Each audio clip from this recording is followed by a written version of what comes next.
On découvre la magie de la vie lorsqu'on a enlevé tous nos filtres, nos peurs, nos conditionnements et les mémoires inconscientes que l'on porte. Mais surtout lorsque l'on accepte les situations, nos comportements et ceux des autres sans attente. L'acceptation, c'est la clé du dev perso très souvent oubliée, alors qu'elle nous donne accès à la paix intérieure et la sérénité durable. Dans ce podcast, on va parler développement personnel, énergétique et spiritualité, mais différemment, parce que le dev perso, doudou et bisounours, ce n'est pas celui qui changera nos vies. Alors si toi aussi, tu ne te reconnais pas dans la mode du dev perso, l'accumulation de soins, de guidance ou de tirage d'oracle, mais que tu cherches plutôt à te transformer en profondeur et être pleinement toi, prends ta meilleure tisane et installe-toi confortablement, car ici, c'est fait pour toi. Salut à toi, moi c'est Élise, je suis thérapeute psycho-énergéticienne et coiffeuse holistique. La liberté d'être soi et de vivre une vie kiffante au quotidien, c'est ce qui me motive le plus. Je ne crois pas en la fatalité et pendant ce temps passé ensemble, je souhaite te transmettre l'élan de croire en toi, de te libérer de tes conditionnements et d'enfin vivre ce pourquoi tu t'es incarné. Alors c'est parti pour vivre avec légèreté, joie, foi et sérénité, car je te promets, c'est pas un mythe. Belle écoute à toi. Salut à toi, j'espère que tu vas bien. Je suis ravie de te retrouver aujourd'hui pour un nouvel épisode de podcast. Et dans cet épisode, je vais te parler et je vais te montrer la puissance de l'ego. Alors t'as vu le titre bien sûr, et pour le coup dans cet épisode, je vais te parler de mon histoire au travers d'un prisme qu'on ne voit pas beaucoup, la posture de victime. On est d'accord, personne ne veut être victime, alors que tout le monde l'est, en réalité. Donc je vais te partager un peu mon histoire, pour que ça rende la compréhension un peu plus personnelle, mais tu sais très bien qu'à travers le personnel, on touche aussi à l'universel. Donc j'espère, au travers de cet épisode, te faire prendre conscience et accepter que toi aussi, il y a des parties de toi avec lesquelles tu en es victime, mais que tu as toutes les ressources et toutes les capacités pour les traverser et les transformer. Alors c'est parti.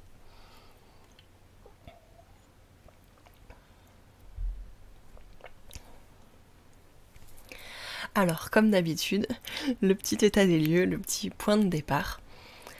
J'étais, parce que je ne le suis plus, voire de moins en moins, j'étais quelqu'un de très stressé. Un stress inconscient. Réellement, un stress inconscient. C'est-à-dire que j'étais en permanence en crispation. J'avais les mâchoires serrées, les chevilles tendues, les épaules contractées. C'était un état physique, là c'est vraiment un aspect physique, mais sur le plan physique, j'étais vraiment crispée et tendue en permanence. Sur le plan mental et émotionnel, c'était la même chose, parce que tout est lié. Donc, les émotions, je les gardais pour moi, je réfléchissais à 2 fois avant de dire ce que je voulais dire pour être sûre de gêner personne, être jugée par personne, passer à peu près bien pour tout le monde. Les émotions, je les gardais pour moi, je serrais les dents s'il y avait un truc qui me contrariait. Voilà en gros un peu la personne que j'étais il y a quelques années. Et pourquoi cet état-là ? Alors cet état-là, il fait écho à un épisode précédent où je parlais de la survie, du mode survie, des insécurités. Cet état-là, il traduit exactement le mode survie, quoi.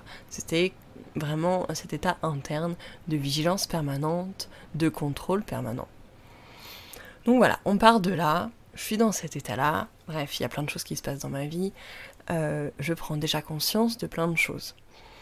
Donc je commence déjà à en sortir, parce qu'à partir du moment où on est conscient de notre état, on le transforme, parce qu'on porte un autre regard dessus.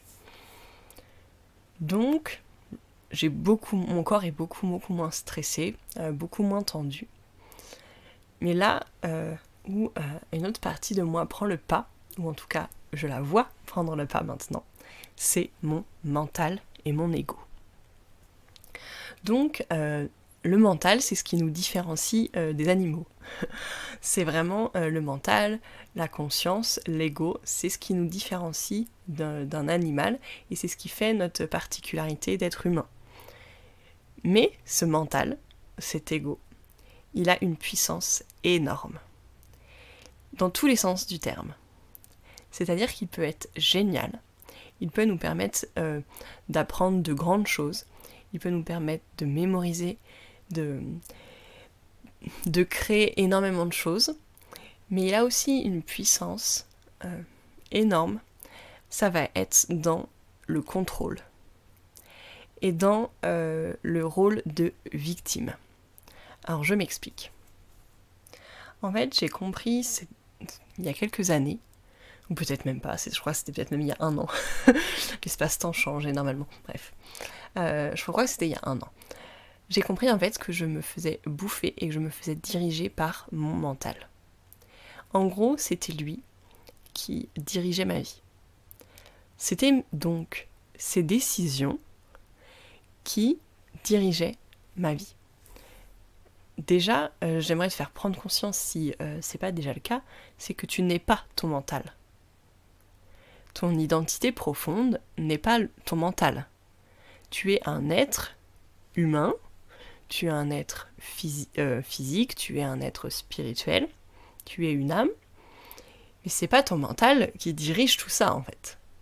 Ce qui dirige tout ça, c'est ton âme. Le mental, ça n'est qu'une partie de toi, ça n'est qu'un moyen sur ton plan physique. Tu peux l'imaginer, moi j'aime bien l'imaginer comme notre corps physique, ça va être une voiture, et le mental, cette voiture, par exemple, ça va être une partie de cette voiture, donc ça peut être le moteur, ça peut être les freins, ça peut être le volant, peu importe. Mais qui dirige la voiture ? C'est pas le mental qui la dirige, justement. C'est toi, c'est ton âme, c'est ton être le plus profond. Déjà, c'est la première chose à conscientiser. Quand tu conscientises ça, je t'invite à être honnête avec toi-même et à regarder par exemple au fil de ta journée, qui est-ce qui a dirigé cette voiture ? Qui est-ce qui a dirigé ton véhicule ?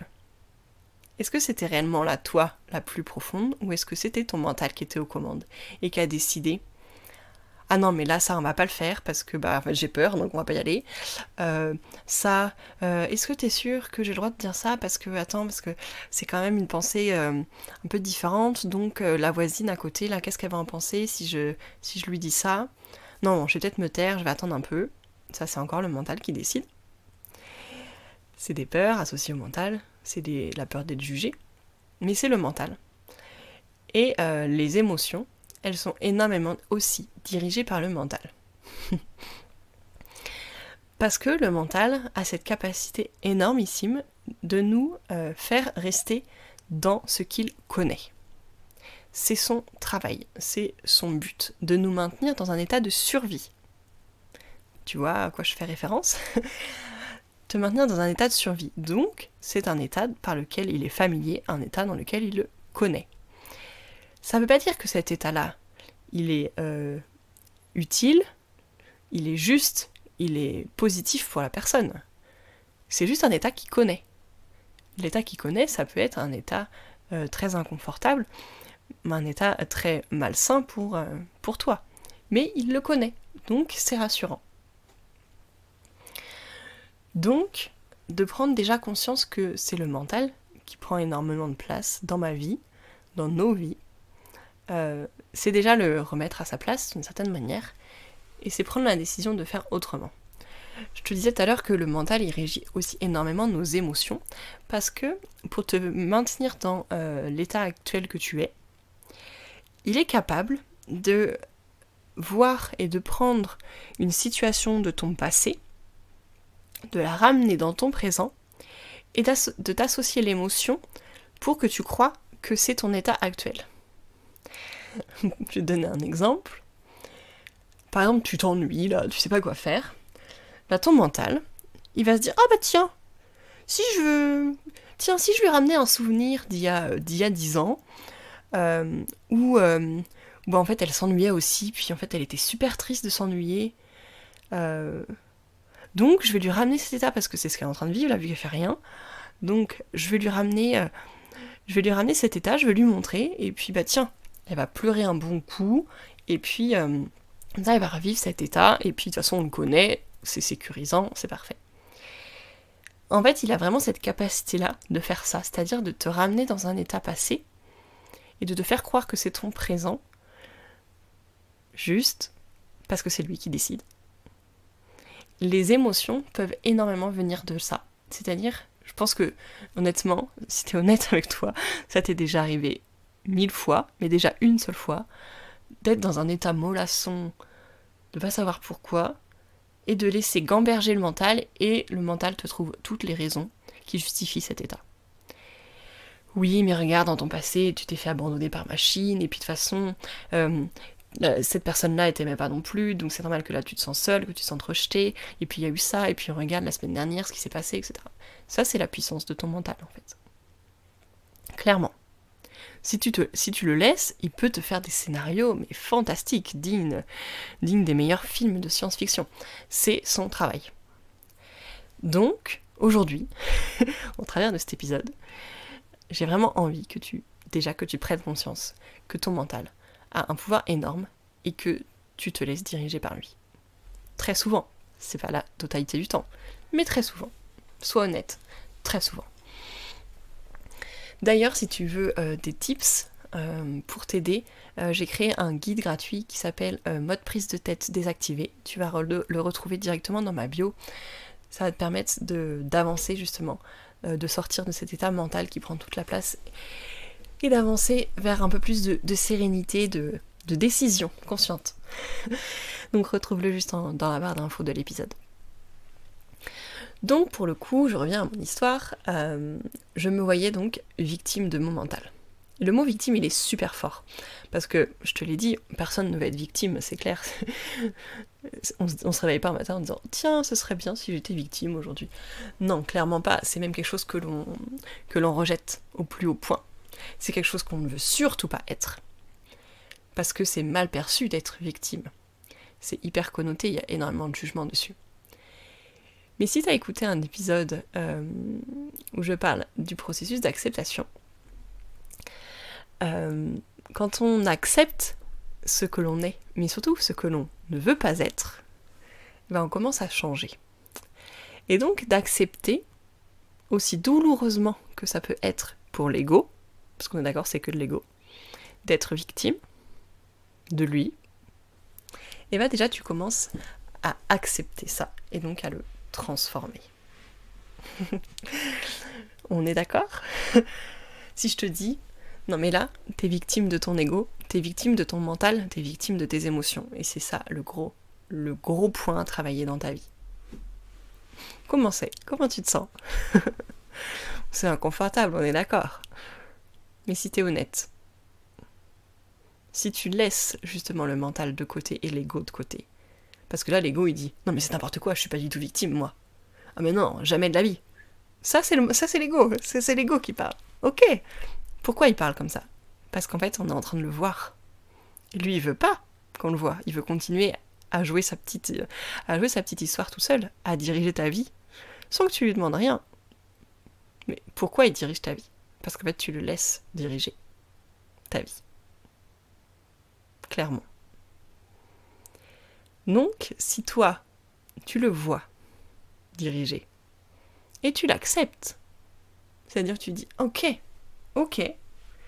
mental, t'as été plus fort que moi, je te vois et j'accepte que t'as été plus fort que moi en fait, ça fait des années que tu diriges ma vie.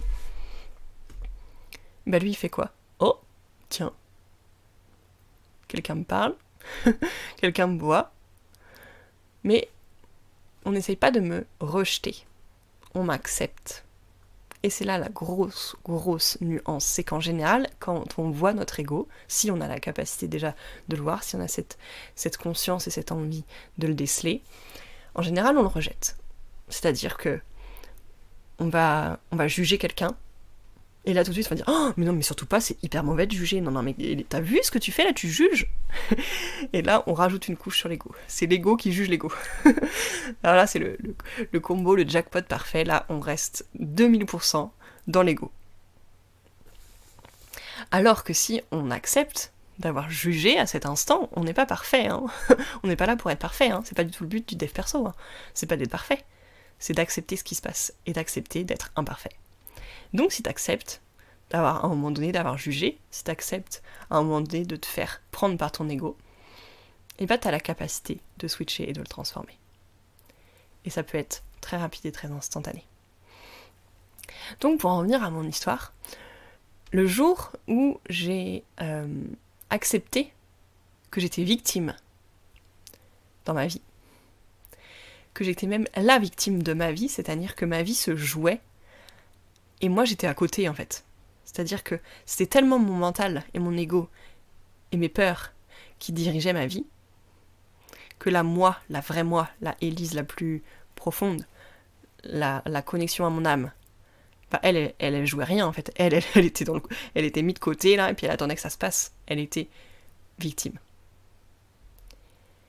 Donc, dès que je l'ai vu et que je l'ai accepté, parce que comme toi là, ce que tu entends, je l'ai entendu, on me l'a dit clairement, et je me suis pris ce truc de, je me suis pris ce miroir en pleine face là, et je me suis dit waouh, je te vois, mais je t'avais tellement pas vu avant.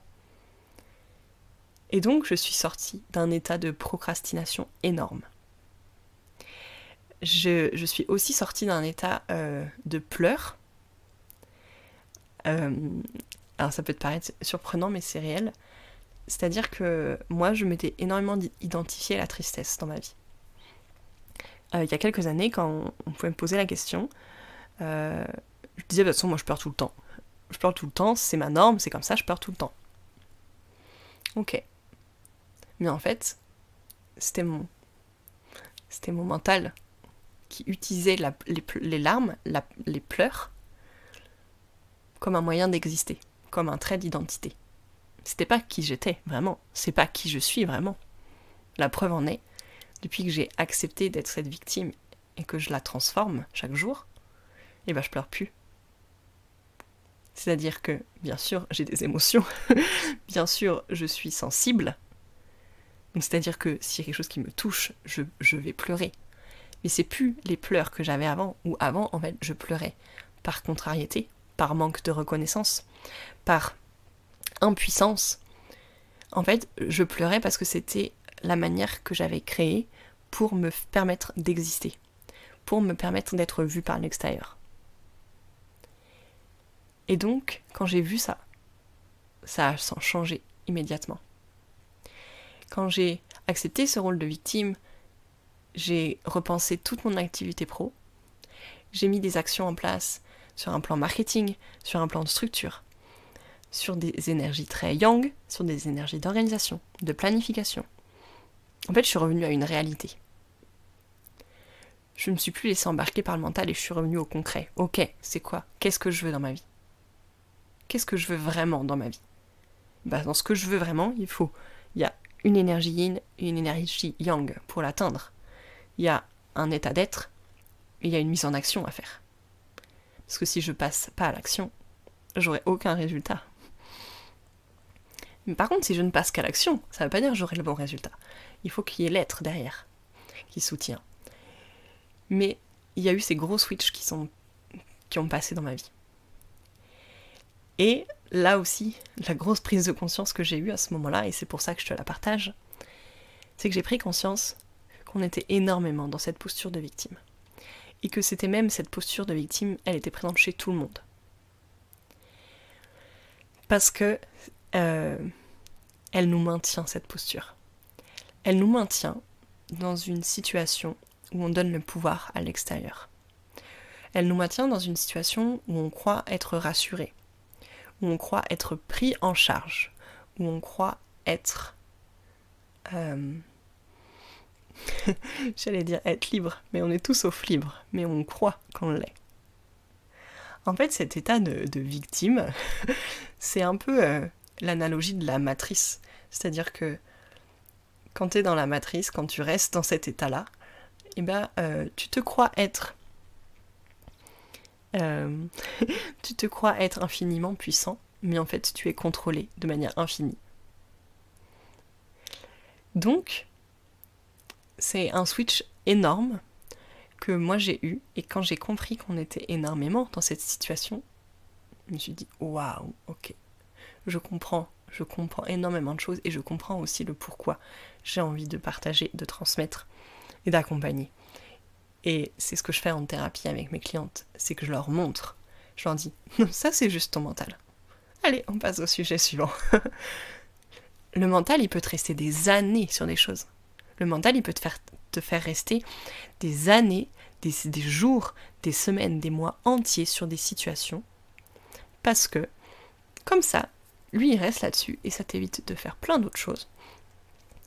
Mais surtout, il gagne. il comble le vide, en fait. Il prend l'espace. Il prend l'espace de ta vie. Si tu décides de le voir, de l'accepter, et de travailler avec lui pour que ça change, de travailler sur toi pour que ça change, tu peux réellement transformer ta vie. À partir du jour où tu as passé du statut de victime à statut de créatrice, ta vie va changer. Par contre, la posture de créatrice, elle demande énormément de conscience et elle demande de prendre ses responsabilités. De prendre ses responsabilités dans tous les domaines de ta vie. C'est-à-dire, il t'arrive une merdouille, c'est pas la faute du voisin. Non, non. Regarde en toi, qu'est-ce qui s'est passé? Qu'est-ce que t'es venu nourrir? Qu'est-ce que tu croyais? C'est ça, être un responsable. Oui, mais moi de toute façon, je rencontre jamais les mecs parfaits pour moi, je tape toujours les mêmes mecs, machin, etc. Ok. Donc c'est quoi? Tu restes victime de cette croyance, alimentée par ton mental, ou est-ce que tu décides de travailler, d'aller voir peut-être les traumas qui sont associés à ça, les mémoires que tu portes, les émotions, et tu choisis de faire autrement pour déjouer cette prophétie interne que ton mental il a créée. La posture de victime, elle change littéralement ta vie. Elle demande énormément de courage, énormément d'engagement avec toi-même. Mais c'est un cadeau inestimable. Et je sais que si tu es sur ce podcast, si tu m'écoutes, tu as cette détermination, ce courage, cette force pour la traverser. Fais-toi aider, fais-toi accompagner, fais-toi soutenir et tout est possible. Et bah, je crois que j'ai tout dit. J'ai tout dit sur cet épisode. Quand j'ai arrêté d'être la victime de ma vie, et bah, je suis devenue créatrice, je suis devenue responsable, je suis devenue indépendante, je suis devenue forte, je suis devenue puissante, je suis devenue tout ce que je veux en fait. Donc, je te souhaite d'être toi-même, de sortir de tous les jeux de l'ego et du mental, ou en tout cas de prendre le chemin de ça. Et je te souhaite une super belle fin de journée.